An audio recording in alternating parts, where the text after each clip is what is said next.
Hi guys, আশা করি তোমরা সকলেই ভালো আছো। তো আমিও ভালো আছি। আজকে তোমাদের মাঝে নিয়ে চলে আসলাম আইটির নতুন ভিডিও। আজকে আমি চলে আসছি আমার মাসির বাড়িতে। আমার বোন, অনেকদিন পর আমার বোনের সাথে দেখা হলো।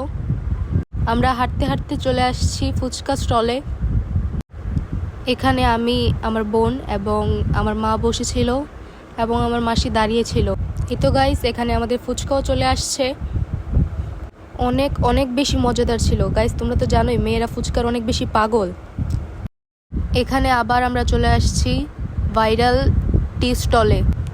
এখানকার চা এবং পুরা রুটি দারুণ সুস্বাদু গাইস। এখানে আমরা দাঁড়িয়ে অনেকক্ষণ অপেক্ষা করছিলাম যে কখন আমাদের টার্ন আসবে। এই তো গাইস, বলতে বলতে চলেই আসলো আমাদের চা এবং পুরা রুটি। তোমরা দেখতেই পাচ্ছ, দেখতেই কতটা লোভনীয় লাগছে। চা এবং পুরা রুটির কম্বিনেশনটা গাইস জাস্ট ওয়াও ছিল, বলার মতো ছিল চা এবং পুরা রুটিটা। এখানে আমরা দুই বোন চা খাচ্ছিলাম, চাটাও খুব খুব ভালো ছিল। আজকের মতো এতটুকুই গাইস, বাই বাই।